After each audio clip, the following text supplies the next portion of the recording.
What it do, boo-boos? Happy Saturday night. We're here for our Saturday night secret sermon. This is our Secret Teachings of Jesus series. If you are interested in seeing more of these videos, you can go to my channel, Light, Love, Magick, and go to the playlist Secret Teachings of Jesus. And there you will find many videos on the Gospel of Philip. And then before that, we covered the secret book of James. And so basically what this is all about is I was really curious and interested in reading the Lost Gospels, and I didn't know when I would sort of get that kind of reading time into my daily routine, and I thought, well, if I make it a weekly segment, then we get to do this together and it'll be great. And so people love it, and it's been probably the most popular thing on my channel, I would say. And it brings all the people of the world together. So I love it. Everybody's enjoying. So that makes me happy. If I don't do anything else that's productive in this YouTube world, as long as I've gotten these Secret Teachings of Jesus videos out there, I feel like I've done something positive. So, all right. So we're in the Gospel of Philip. I basically come in from work and I choose a portion that jumps out at me. Today I was kind of back and forth between two different ones, but I'm really leaning over to this one in particular. So I will read this portion to you a couple of times until it sounds more like something cohesive, and then we will unpack line for line what kind of downloads and insights I'm getting as they're coming. All right, so let us begin. I'm not an authority on these things necessarily. I just I'm interested, so just in case you're go do your own research and all this, but this is the inspiration that I get channeled through. Okay, the portion is entitled Knowledge and Love. Oh, and just to give you some context around what the Gospel of Philip reads like some of the other Gospels are more like reading a play, you're in the scene and people are doing things and talking and having conversations, but the Gospel of Philip is different. The Gospel of Philip is these little portions of text, these cryptic ideas, esoteric ideas, and they're really just a mental yoga and meant to be meditated on. And they kind of plant seeds that then grow roots, and then it starts to make more sense over time. All right, so now that you have some context. All right, so knowledge and love. Whoever knows the truth is free, and a free person does not sin, for one who sins is a slave of sin. Truth is the mother, knowledge is the father. Those who do not allow themselves to sin, the world calls free. They do not allow themselves to sin, and knowledge of the truth lifts them up. That is, it makes them free and superior to all. But love builds up. Whoever is free through knowledge is a slave because of love, for those who do not yet have freedom of knowledge. Knowledge enables them to be free. Love never says it owns something, though it owns everything. Love does not say, this is mine, or this is mine, but rather, or this is mine, or that is mine, but rather, all that is mine is yours. All right, let's start again. Knowledge and love. Whoever knows the truth is free, and a free person does not sin, for one who sins is a slave of sin. Truth is the mother, knowledge is the father. Those who do not allow themselves to sin, the world calls free. They do not allow themselves to sin, and knowledge of the truth lifts them up. That is what makes them free and superior to all. That is that makes them free and superior to all. But love builds up.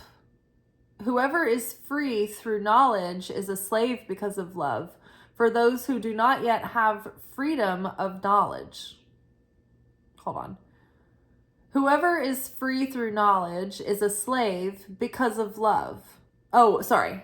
Hold on. I'm putting the emphasis wrong. So whoever is free through knowledge is a slave because of love for those who do not yet have freedom of the knowledge. Knowledge enables them to be free. Love never says it owns something, though it owns everything. Love does not say this is mine or that is mine, but rather all that is mine is yours. That's a long and choppy one, so let's go through it one more time. I need to. I don't know if you guys need to hear it again. It was so brutal. Okay. And there's lots of footnotes in this one too, so we'll go through those as well. We'll go through those in the first pass. So whoever knows the truth is free, and a free person does not sin, for one who sins is a slave of sin. Truth is the mother, knowledge is the father. Those who do not allow themselves to sin, the world calls free. They do not allow themselves to sin, and knowledge of the truth lifts them up. That is, it makes them free and superior to all. But love builds up. Whoever is free through knowledge is a slave because of love for those who do not yet have freedom of knowledge. Knowledge enables them to be free. Love never says it owns something, though it owns everything. Love does not say this is mine or that is mine, but rather all that is mine is yours. Okay, so you know who's going to be helpful here?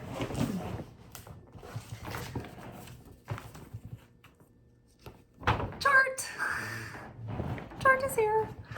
Okay, so we often look at this glyph, which is the tree of life. This is like a map of existence. It's the map of the cosmos. It's the map of the Godhead. It's the map of the human soul. It's a microcosm and a macrocosm. And it lays out the fundamental building blocks and principles and governing dimensions and dimensions of consciousness of existence. Okay, that's all. All right, so mother and father. The supernal mother is named Ima, who is Bina, who is understanding. Is that the truth? Okay. And we have over here, look at the chart, even says the word Bina, understanding. Then over here we have the supernal father, Abba, Hakma, wisdom. So we've got the mother and father here. Now the mother presides over the left-hand column, which is the column of severity and of judgment. This is the disciplinary hand of the universe, or the hand of power that can go into battle and fight for what is right with victory and valor, right? But it can also be a stern disciplinary, Saturn vibes. Over here, we have the masculine column, which is headed up by our supernal father, Hakma. What up, Hakma? So the left-hand side is the feminine, and the right-hand side is the masculine. It's the column of mercy, of abundance, of sharing, of favor, of giving. The central column is the neutral column. So we've got positive, negative, and neutral as far as electricity goes. And the central column is the column of consciousness, right? We've got our material earthly world down here. We have Yasod, which is the sacral realm, which is the next level of consciousness up, where the Buddha would be, people at that level of the ascended masters. And then above that, we have Tiferet, which this is the dimension of Christ consciousness. This is the highest consciousness a human being can go to without completely losing their ego and like individuality going any further up as a human being. So at this point, to go any higher, you would have to have completely like completed all your tikkun over lifetimes, and like you literally have no more work to do if you come back to earth. You're like already like a walking angel. Then you ascend, then you become ascended master. Okay, so having laid out that idea, that groundwork before we get started, I think that just gives us a good foundation. So knowledge and love. Whoever knows the truth is free, and a free person does not sin. For one who sins is a slave of sin. Now, I think people are starting to understand in this modern world that there's more going on than meets the eye, all right? Like the truth of the world is more than like Newtonian physics and what we can see, feel, and touch. The world is created through very bizarre mysteries. And even in like the physics world, right? The quantum mechanics and all of that is like mind-blowing. And that's the building blocks of our tangible physical reality. So then beyond that, though, we have the laws, the spiritual laws, governing laws of the universe. And within that, like those energy laws that are becoming more commonplace to know about, because, you know, like manifestation is popular and people know about the law of attraction and the law of vibration, and they're understanding resonance and energy now more. I think it's starting to become like intuitive for us, where it wasn't so much before. We can just take it as a given. Like, yes, everything has like this radiance and it emits a frequency. So there's vibrational things that are truths. And when we can understand those energetic laws, that helps us navigate this realm that we live in, right? So those are the energetic laws. The energetic laws help us govern like our world here, probably here, and maybe the spirit soul world here, but in the physical, in the 3D. Now, beyond this, we have these spiritual laws of the universe. And so this map, this teaches you how to understand. Kabbalah is basically learning how to function as a functioning vessel in this world. It's like the owner's manual, kind of. It's like an instructional guide for how to awaken the soul and awaken the spirit and live and move within that consciousness in the world. And being in that consciousness, it's like you're free then of your human like ego limits. So you can rise above the laws of nature when you master the spiritual laws, because then you will be above nature, right? Hang in there. Okay, so whoever knows the truth is free, and a free person does not sin. For one who sins is a slave of sin. Okay, so we come to this earth as souls in this body, and our soul is this vessel of receiving the light. And we come here on earth, lifetime after lifetime, with like these cosmic assignments. Like we're allotted this stuff that we need to work through in our soul. Every time we come to earth, there's like these new things. And so we're basically, when the universe was created, there was this leftover darkness and chaos and refuse, right? And we can't get rid of that. We have to transmute it, right? That's the darkness, that's the chaos, that's the evil. And so the law of conservation of matter in physics states that matter can neither be created nor destroyed, only transmuted, only transformed. So that's what we're doing as spiritual alchemists. We're taking that darkness and that chaos and that shapeless formlessness, and we are alchemizing and creating gold from it and making it into gold and making, pearls that then become, adornments, right? So we have work to do when we come here on earth. And when we become awakened as spiritual beings, we understand that our soul has like an assignment and a plan here on this earth. And it's not just attaining all of our earthly comforts and desires.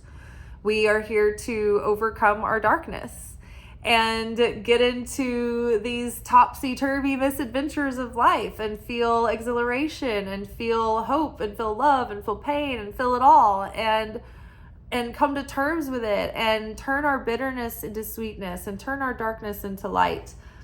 And so once we understand that, then we start learning, okay, I'm basically going through this labyrinth, this hero on a hero's journey.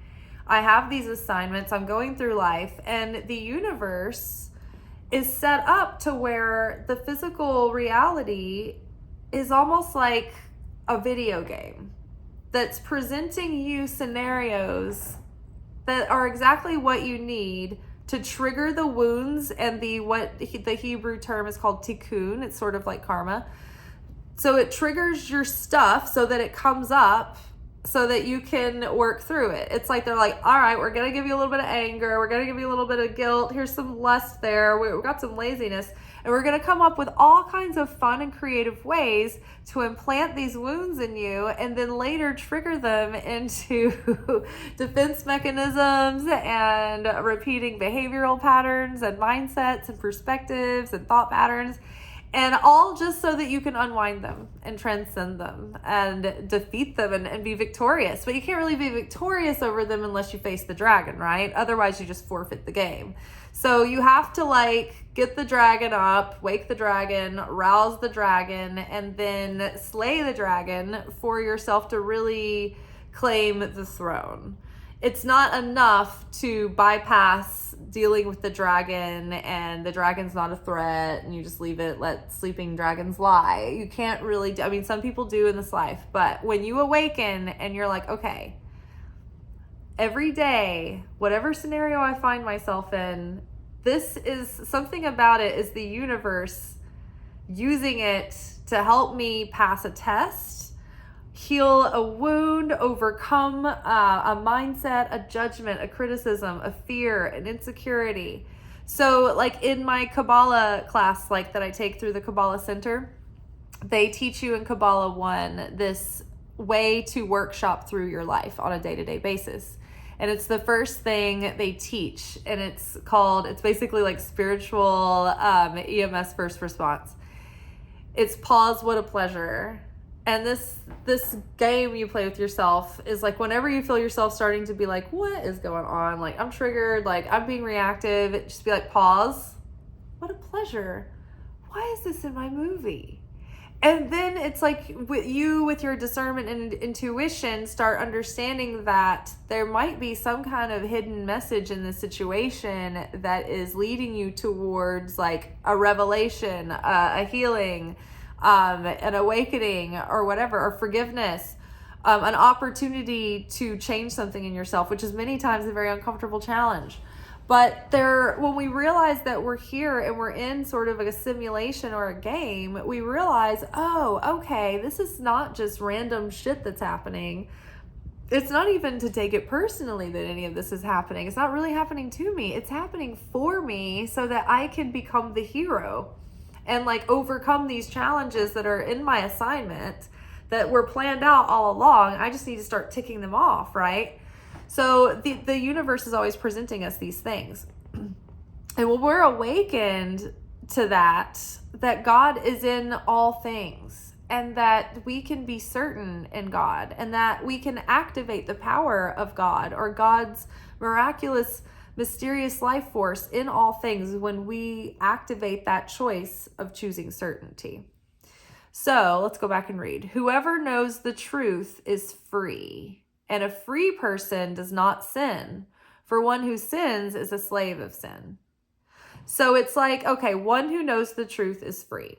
So this brings us to, okay, who knows the truth and how are they free?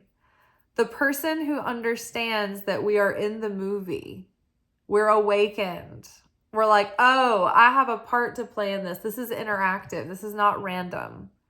I'm starting to understand the laws of the universe and the spiritual laws. And I understand that if I abide by these laws, then I will have predictable justice from the universe and things will flow.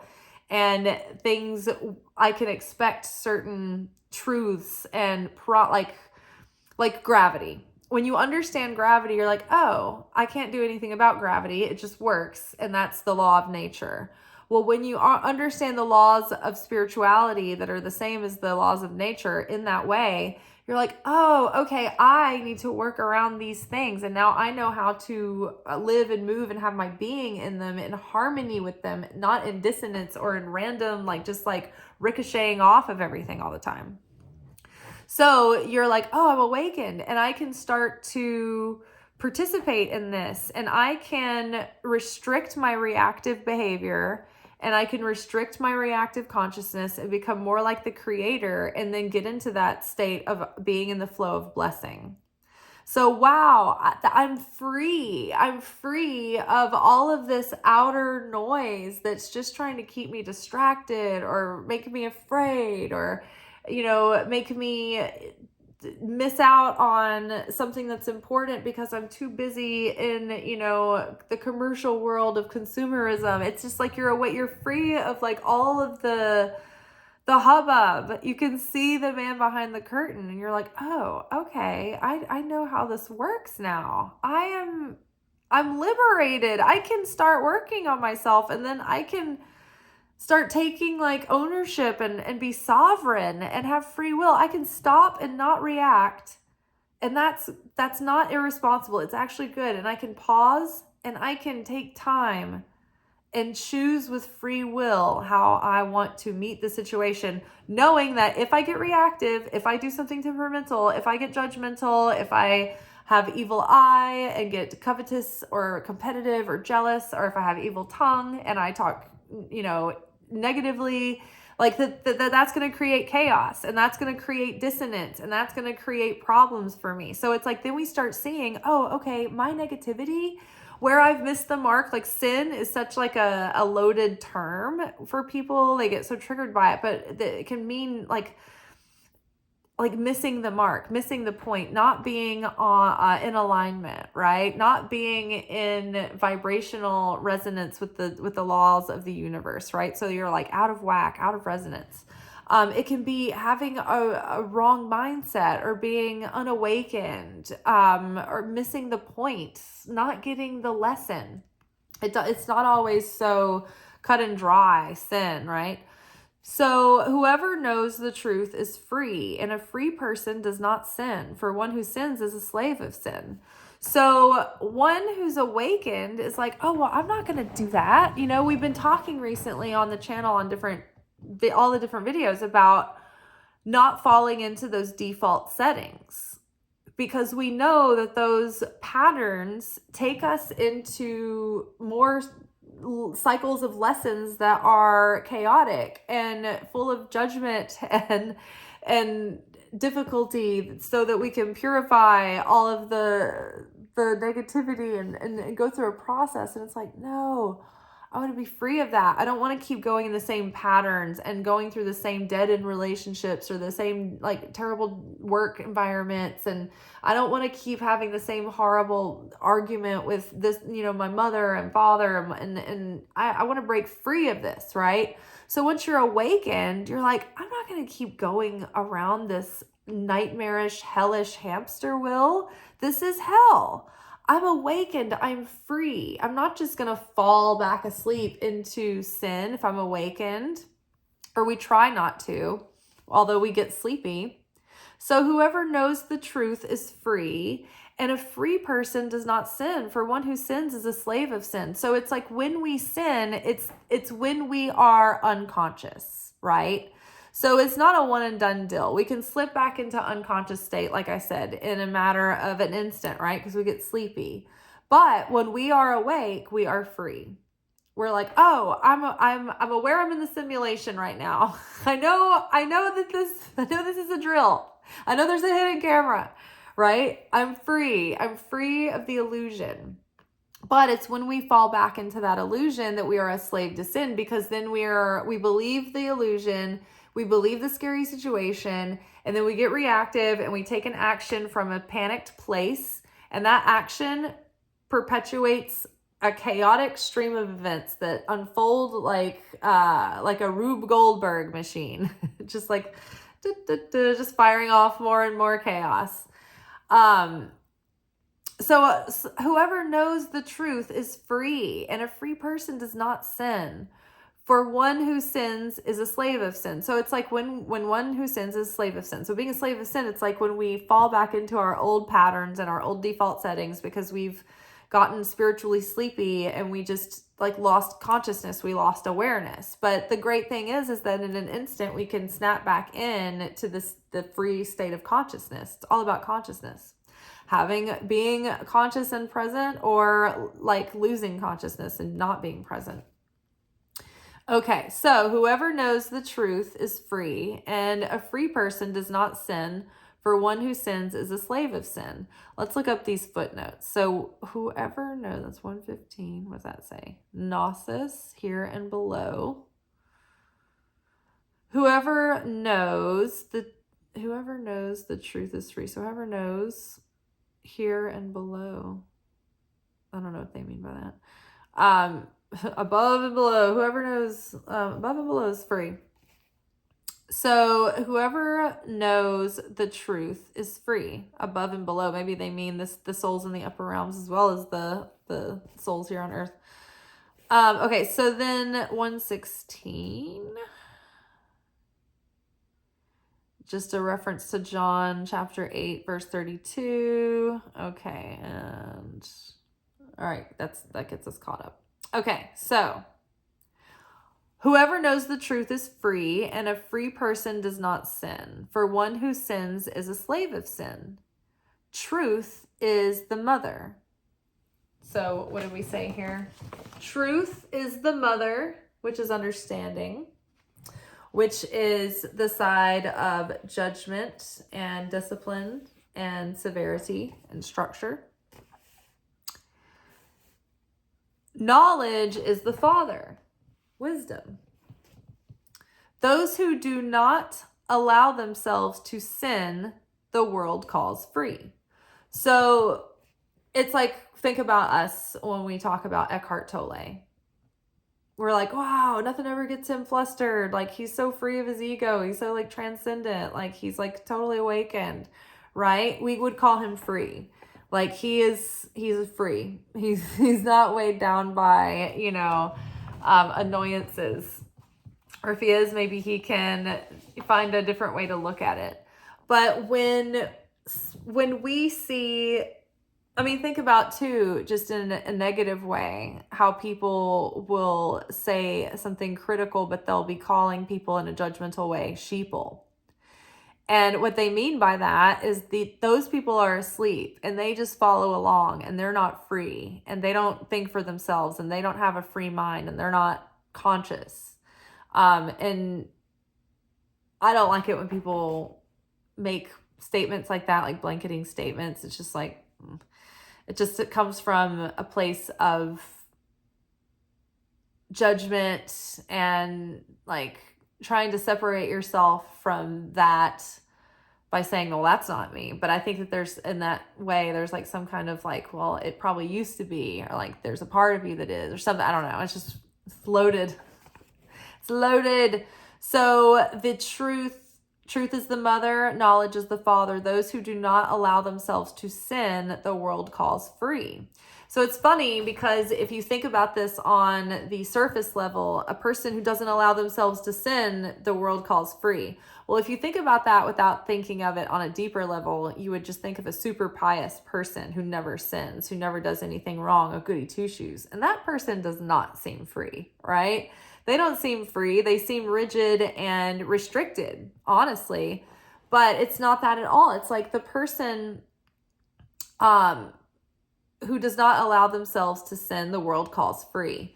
This is the person who has transcended reactive behavior. This is a person who has enough self-control to not get caught up in the propaganda, to not be triggered and reactive, if someone is trying to maliciously press their buttons, they can see through it and not fall into their games. This is a person who can think for themselves, and they don't necessarily believe what the people in charge want, the narrative that they want everybody to go with. So this person can make choices from a place of personal ownership and sovereignty. So that's what they mean by like a person who doesn't allow themselves to sin, the world calls free, because you don't allow yourself to like fall into that sleep. You practice the discipline of self-control, of staying awakened. And then in that sense, you've risen above the fear mongers and the people who would make you think that you need to consume this and that, and you need to buy this and that, and you need to go along and get along and just unconsciously do what you're told and go into, autopilot and join the sheeple, right? It's like those people that aren't like that, they are really free. It's like the people that have like this sort of je ne sais quoi, or this edge of like, if you've ever met someone who's like super successful and like independent and innovative and like, I don't know, they just exude this presence where they're not caught up in all the BS. Like they're not, they're not over here tripping, and they're not like trying to get on the next TikTok trend and all of that. They're free of it. They're, and they're not like trying not to be like that either. They're not basing their life on, well, I'm not going to be like this, or I've got to be like that. They're just free. They're just free to be who they are. They're not like, well, I will never be like my father. Or then they're also not like, well, I will never be satisfied with myself if I'm not as great as my father. Like they're neither, right? I'm never going to drink because of this. I won't be like you. Like that's not free. Even though you might be free of a drinking problem, you're not free to have a drink if you want, right?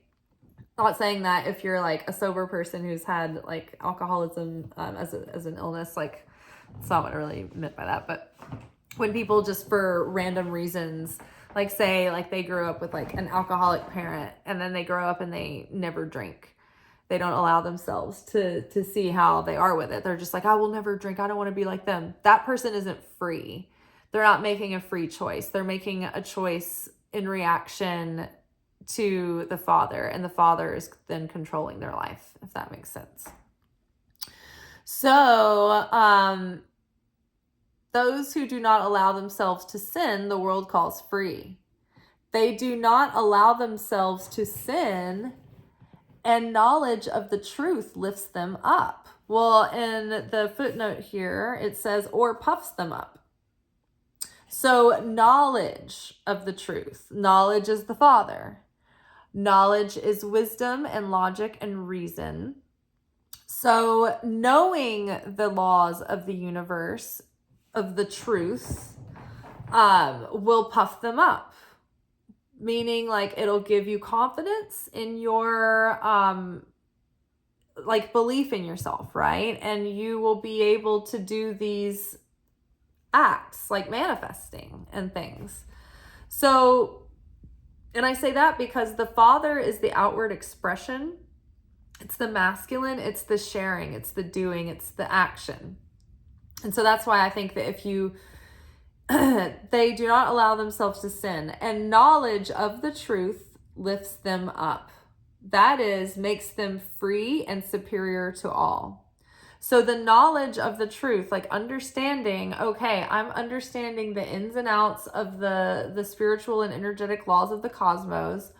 I have this knowledge now, and I've committed it into my mind in a discipline, and I can wear this yoke. And so this lifts me up and makes me free and superior to all. Well, it's not that I'm better than other people. It's that if the person is free and superior to all, you know, when we talk, I've got like ink everywhere. We talk a lot about how the person who has the most sustaining energy and vibration in any given room is going to be the most powerful and the most influential.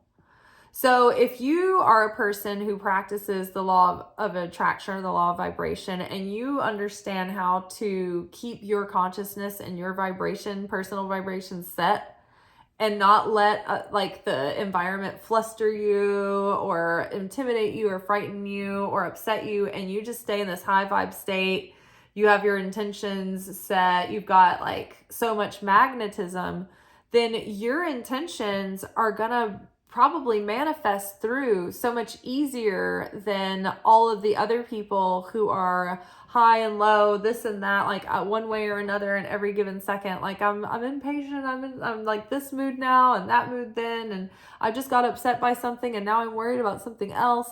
Like that's not a very influential or powerful vibration. It's inconsistent. It's cutting in and out, It's all over the place. The universe is like, what?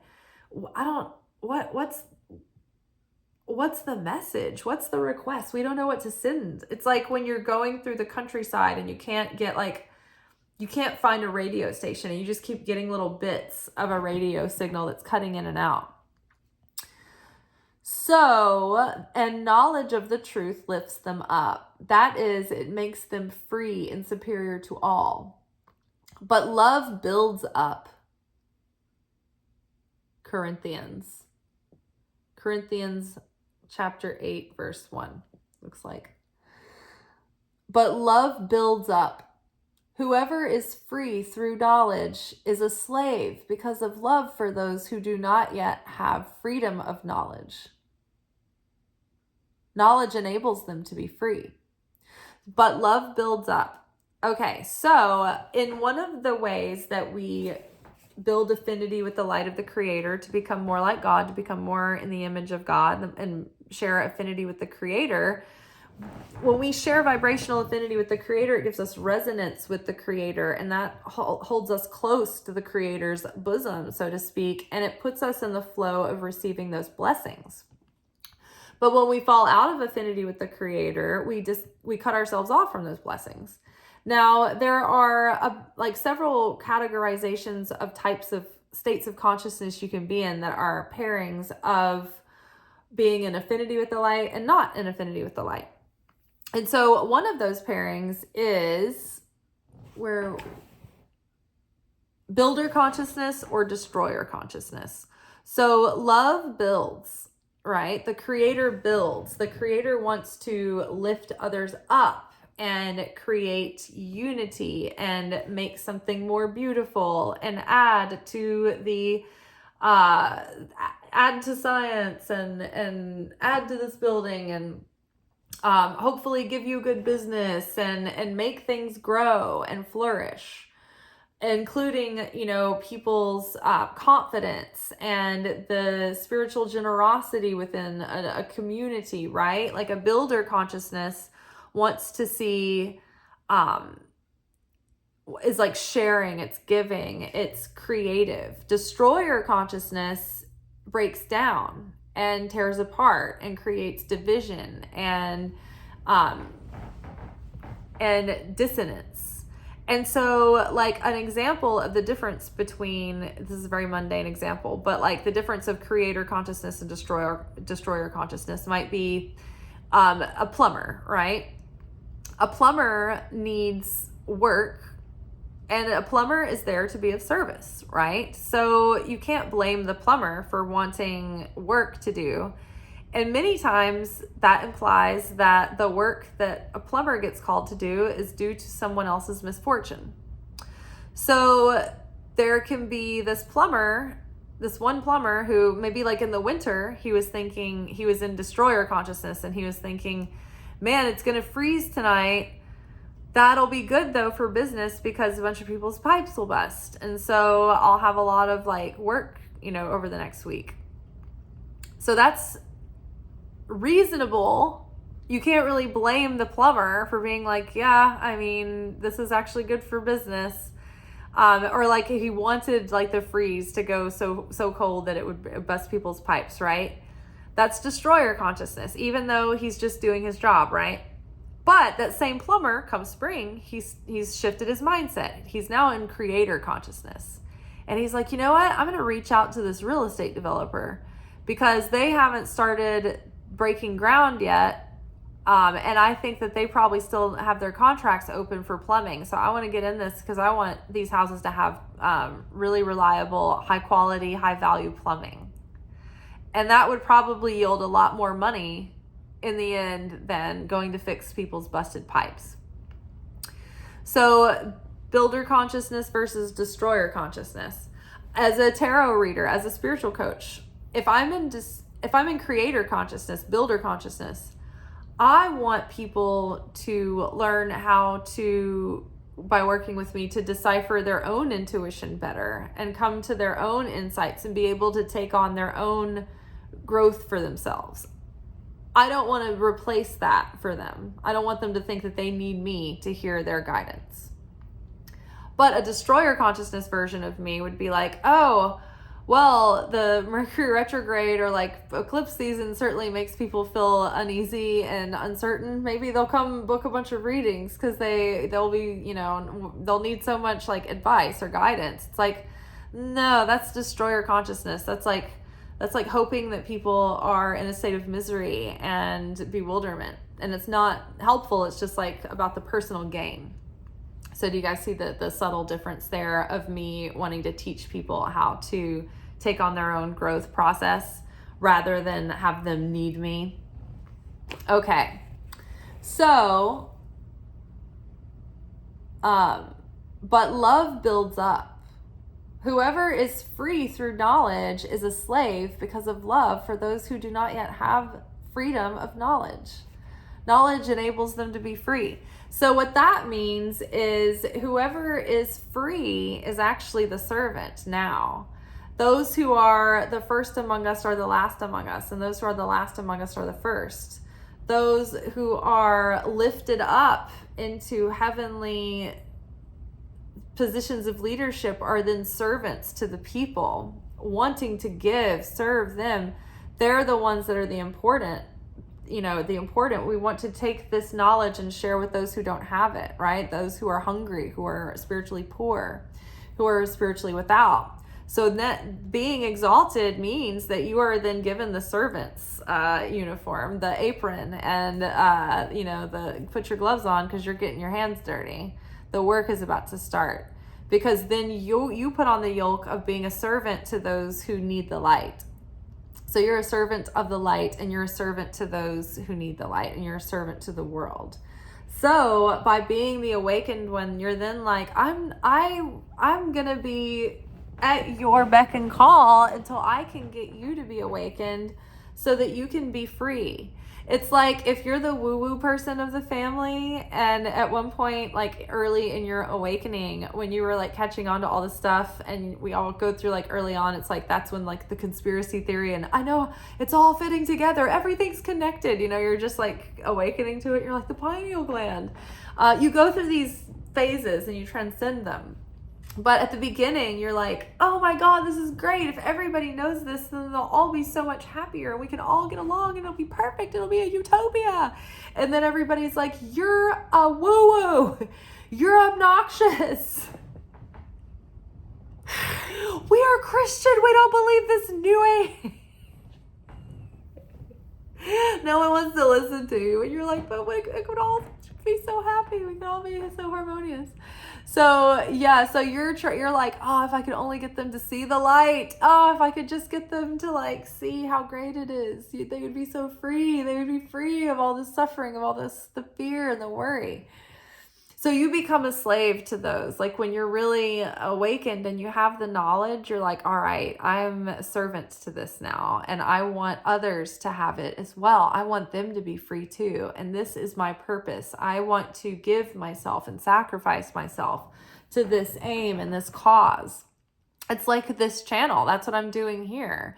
That's what I do here on my videos. I want to share any kind of morsel of hope or insight or wisdom or knowledge that I have, that I'm being given, so that we're not just groping through the dark, but we at least have each other to grab hands in the dark and be like, all right, I've got a little bit of light. I can see ahead a little bit.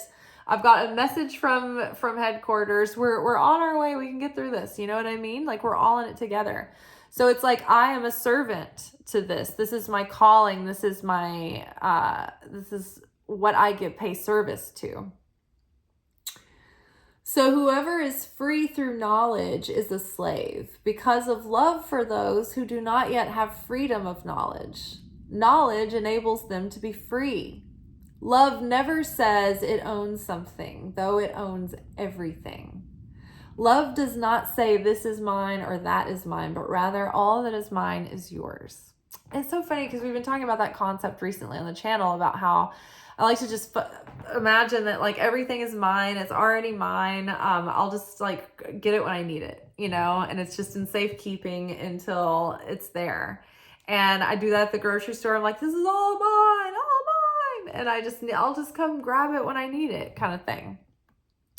Well, love, pure love, the light is like pure love, right? And so love in its most archetypal, abstract form is like pure creation, pure Fibonacci sequence, pure light and love and goodness and life and beauty and math and science and things that are true and perfect and balanced. And love is like creation, it's life, it's existence.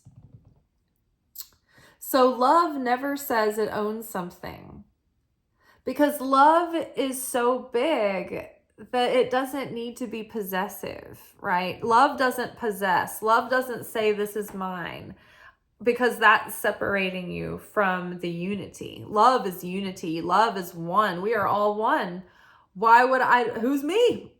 What's mine is yours. Mi casa su casa, right? It's as good as yours. Having this be mine, that's the consciousness of the flesh. That's the consciousness of the ego. That's the consciousness of separation, of the darkness, of destroyer consciousness. So love never says it owns something, though it owns everything. Love is the creator of everything. Love is the essence of everything. Love is at the essence, the root and foundation of everything. So it's like, yeah, this is all mine. It's like the owner of the restaurant coming in, and like the owner of our restaurant came in a couple of nights ago. It's so funny because it's like, everything there's theirs. That's my cushion. It's my chair. But they still like order and put it on a house tab and like, you know, pay the bill, but it's all theirs. You know, they're not going like, hey, get out of my booth. It's my booth. What's mine is yours. Like, I know I own all this. I'm confident in that. I'm confident in my sovereignty, in my inheritance, that this kingdom is, I'm a part of it and it's a part of me, and we are all one together, right? I am my beloved's and he is mine, and his banner over me is love. In him we live and move and have our being. So that truth is true for you and for me, and we are all in some way connected on a soul level, because all of our souls came from one original seed soul, which was the archetype of Adam. Adam Kadmon. Adam was the father of all souls. He was the first soul, the original soul of all mankind. So we all have a piece of that. So we all have a piece of the same root of being, you know? So why would I hold something from you? You know, it's what's mine is yours, what's yours is mine. The illusion of this is mine and that is mine and that is yours and that's not yours, that's an illusion. It's like borders on the continents. It's an illusion. Like when you're in space, you're not like, oh, okay, well, that's France and that's Italy. And that's, I mean, you might be able to identify like the peninsulas and stuff, but like there's no lines, not the borders, right? of this is where I end and this is where you begin, and this is mine and this is yours. Like the countries, the borders, it's all an illusion, and it's kind of the same in reality. I mean, we are our own individual experiences, and we need boundaries and everything like that. But cosmically, if we know that like the creator is the source of all, we're all here in this big commune together. Ownership is an illusion that we're all playing along with. But ultimately, you know, we want to be sharing. We want to give. We want to learn to be vessels that share, not that we can receive for the sake of sharing rather than receiving for the self alone. So love never says it owns something, though it owns everything. Love does not say this is mine or that is mine, but rather all that is mine is yours. So let's read this one more time, and then I think we're done, little babies. Knowledge and love. Whoever knows the truth is free, and a free person does not sin, for one who sins is a slave of sin. Truth is the mother, knowledge is the father. Those who do not allow themselves to sin, the world calls free. They do not allow themselves to sin, and knowledge of the truth lifts them up. That is, it makes them free and superior to all. But love builds up. Whoever is free through knowledge is a slave because of love for those who do not yet have freedom of knowledge. Knowledge enables them to be free. Love never says it owns something, though it owns everything. Love does not say that is mine or this is mine, but rather all that is mine is yours. All right, you all, that was knowledge and love.